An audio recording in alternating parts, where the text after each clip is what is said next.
그 말이 틀렸으면 좋겠다 싶은데 참 맞아서 안타까운 말이 있는데, 그 중에 한 가지가 뭐냐면 선교학계에서 GDP가 한 5,000불 정도 되면 5,000불이 될 때까지는 교회가 성장을 하는데 그 이상이 되면 교회가 성장을 멈추고 오히려 마이너스 성장을 하더라, 이런 보고가 있습니다. 그래서 안 그랬으면 좋겠는데 뭘까 여러 분석들을 많이 하죠.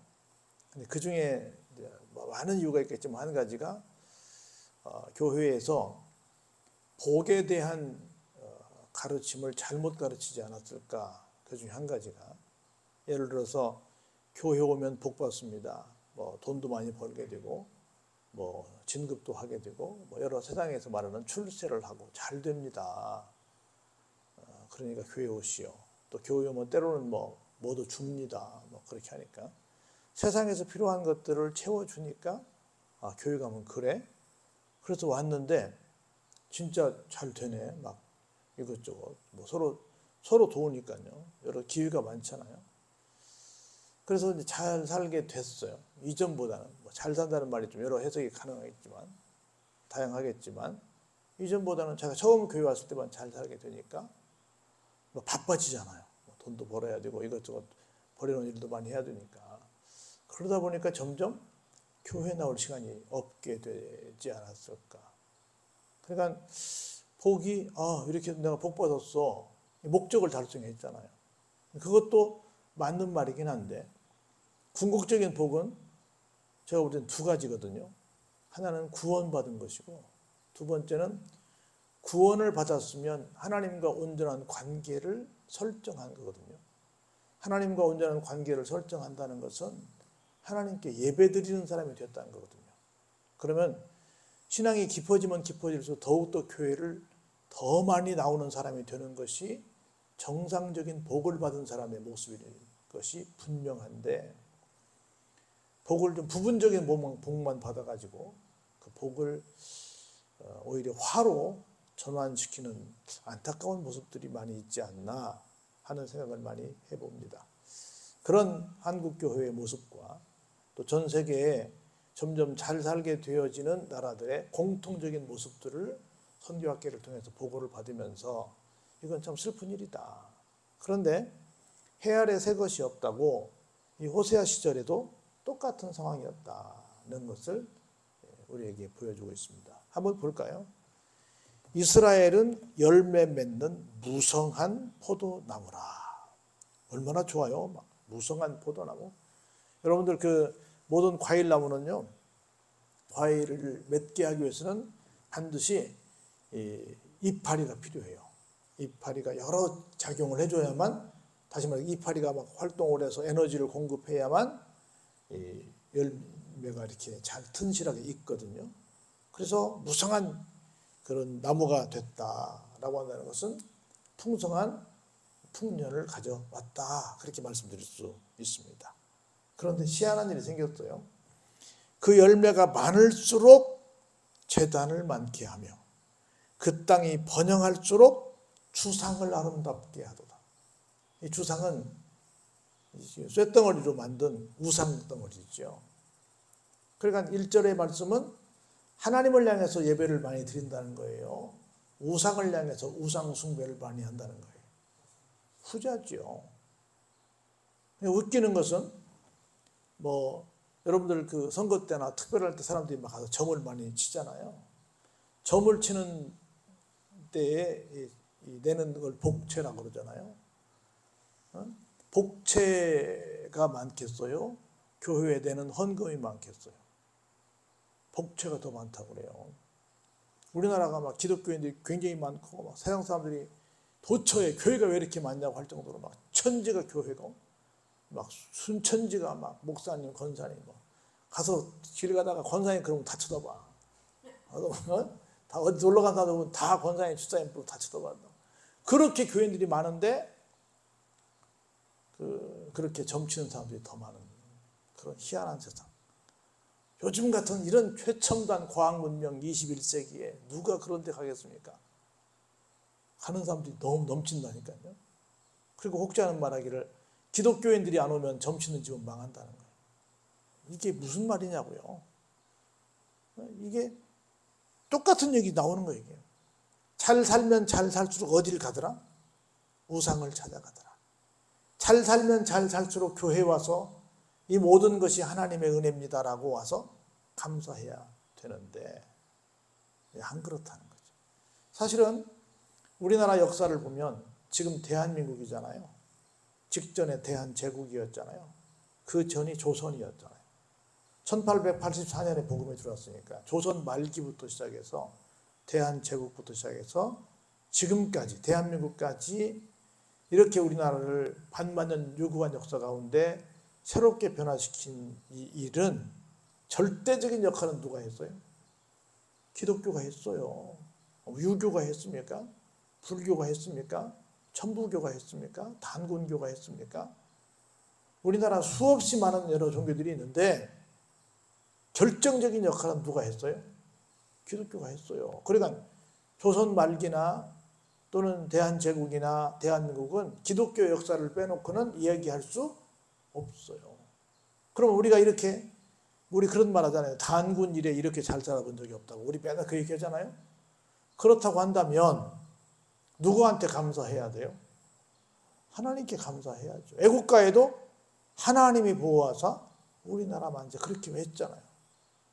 그런데 그러면 막 교회가 미어 터져야 되는데 교회가 미어 터진대요. 점점 더 비어가고 있대요. 비어가고 있대요. 이게 얼마나 호세아 시대 때나 지금이나 참 웃기는 얘기냐는 거죠. 볼까요? 그들이 두 마음을 품었으니 이제 벌을 받을 것이라. 하나님이 그 제단을 쳐서 깨트리시며 그 주상을 헐어 버리실 것이다. 민족적으로는 하나님을 섬기는 나라예요. 근데 사실은 가서 우상에게 가서 계속 절을 하고 있다는 거죠. 두 마음을 품고 있다는 거죠. 또 동시에 이 신도 섬기고 저 신도 섬기고 우리 종교다원주의 말하잖아요.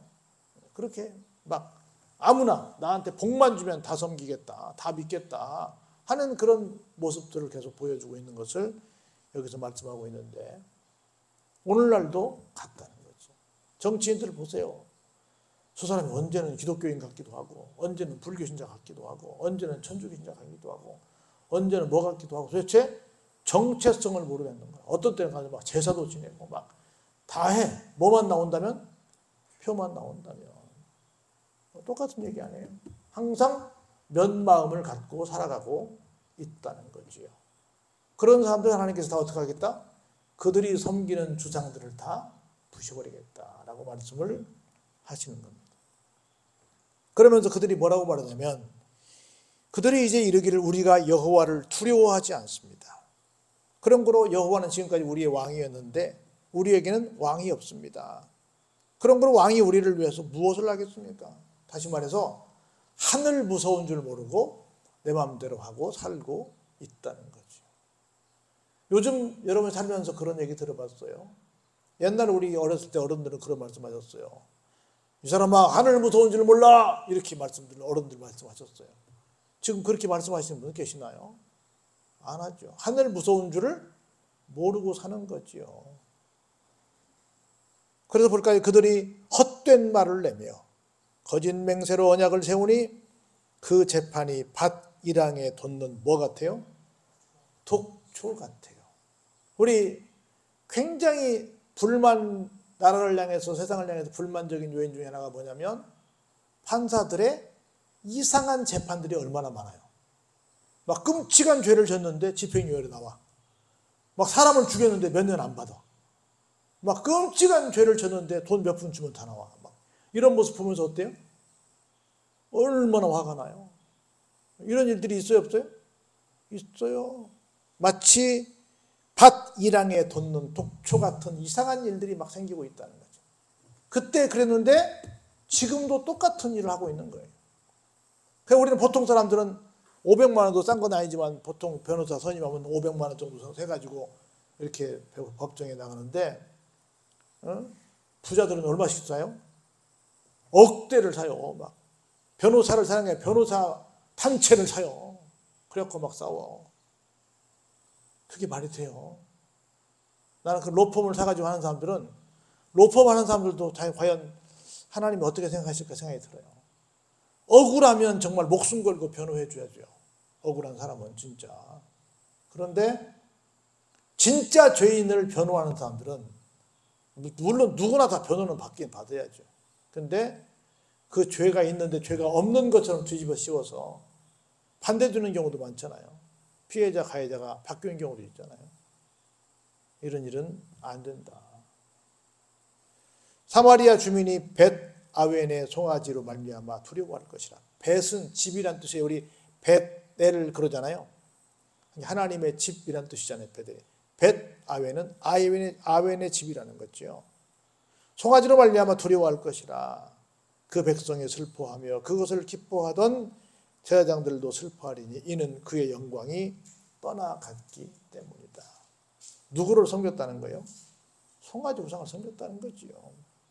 그 송아지는 앗수르로 옮겨다가 예물로 야렙 왕에게 드리니 에브라임은 수치를 받을 것이요 이스라엘은 자기들의 계책을 결국은 어떻게 할 것이다? 부끄러워할 것이다. 야렙 왕은 밑에 뭐라고 되어 있어요? 싸움의 왕이라고 되어 있잖아요. 그래서 사마리아 왕은 물 위에 있는 뭐처럼 변해요?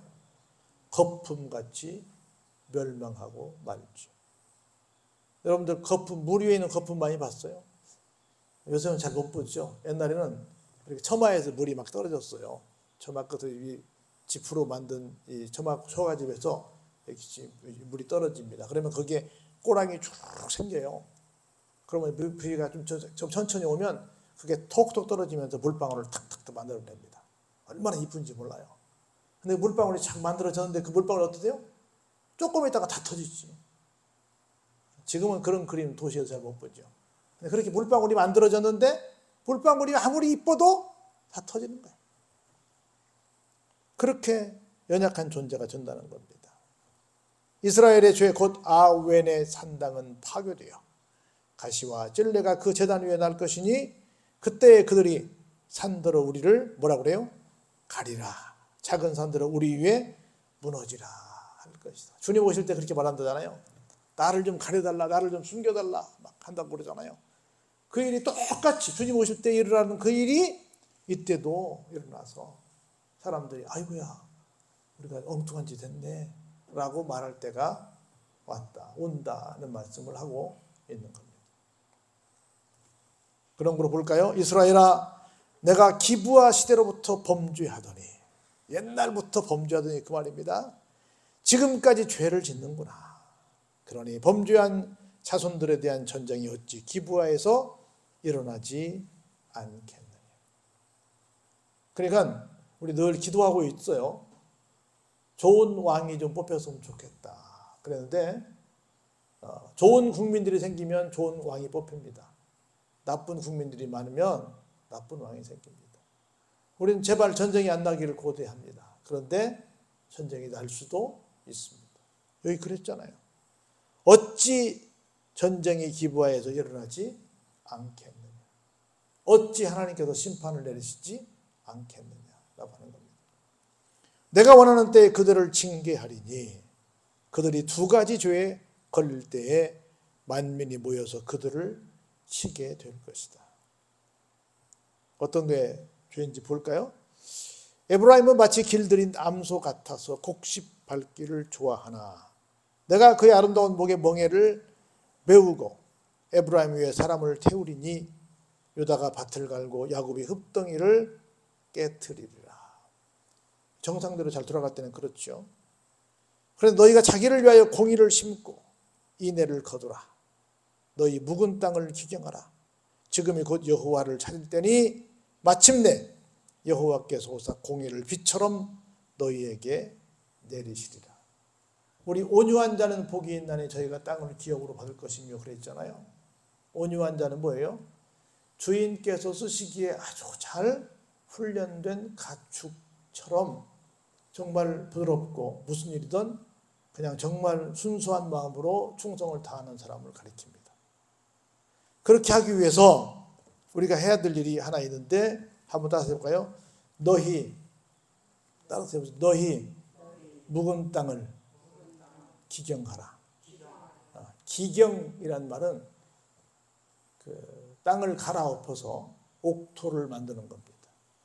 그 기경이라는 말을 다른 말로 영어로 말하자면 하나의 문화인데, 문화는 우리말로 바꾸고 말하면 영어로 말하면 컬처라고 그래요. CULTUR이라고 그러는데 컬처라고 그러는데, 이 컬처라는 말도 그런 것이에요.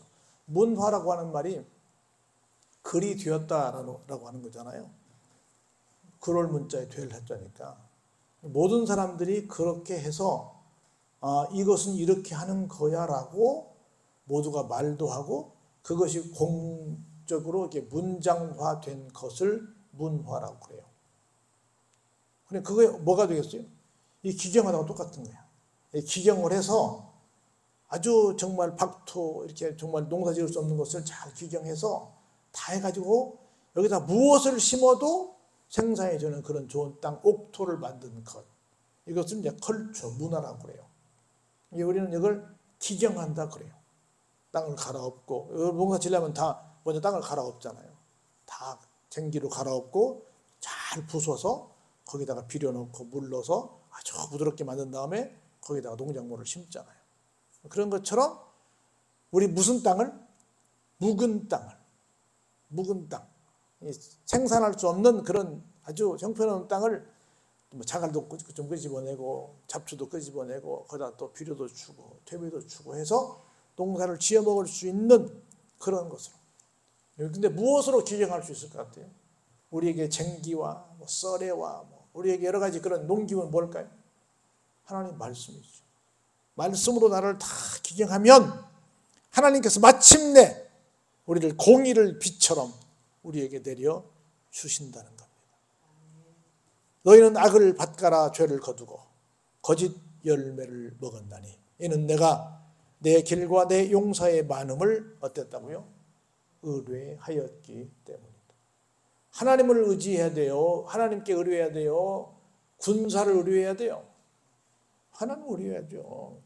그러므로 너희 백성 중에 요란함이 일어나며 내 산성들이 다 무너지되 살만이 전쟁의 날에 벳아벨을 무너뜨린 것 같이 될 것이라. 그때 어머니와 자식이 함께 부서졌도다.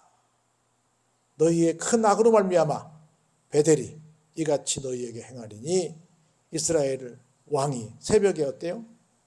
정령 망하게 될 것이다. 새벽에 망한다는 건 뭐예요? 빨리 망한다는 거죠. 이른 아침에 바로 망한다는 거죠. 그래서 우리가 다시 한번 결론지어 말씀을 드려보면 우리가 잘 나가면 잘 나갈수록 누구를 찾아야 된다? 하나님을 찾아야 된다. 내가 연봉이 1억이고 10억이고 100억이고 상관없이 내가 더 잘 나가면 잘 나갈수록 하나님을 찾아야지 잘 나갈수록 하나님을 더 안 찾으면 되겠다는 거죠. 우리 부흥사들이 그런 한 번씩 협박을 하잖아요. 교회를 왜 못 와요? 바빠서 못 와요. 그럼 한가하게 해달라고 기도해드릴까요? 그렇게 말하잖아요. 좋은 말이에요? 큰일 나죠. 한가하면 안 되죠. 사업하는 사람이 한가하면 되겠어요? 안 되죠. 아무리 바빠도 무엇은 하자? 하나님께 예배는 드리자. 하나님께 찾아오자. 하나님의 은혜는 잊어버리지 말자. 우리 참 싫어하는 것 중에 하나가 배은망덕이잖아요. 배은망덕.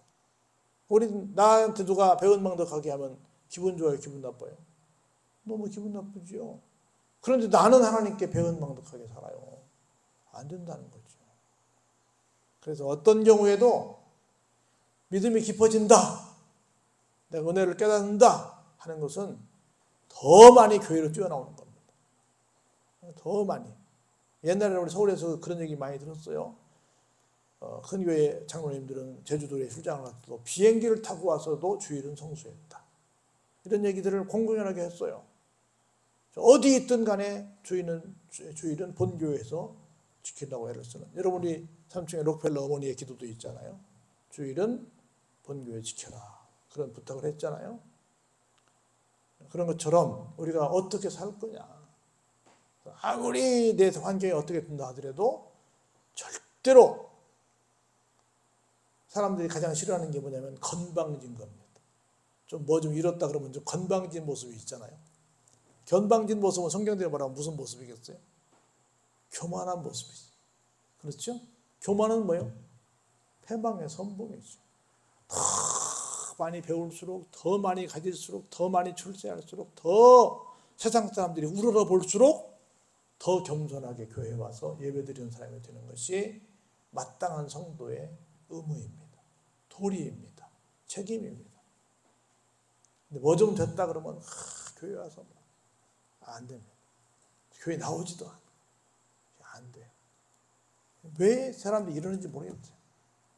옛날이나 지금은 똑같은 거예요. 아무리 바빠도 예배는 드려야 됩니다. 어떤 경우에도 하나님의 은혜를 잊어버려서는 안 됩니다. 그런 믿음이 여러분 가운데 넘쳐나기를 주의 이름으로 축원합니다.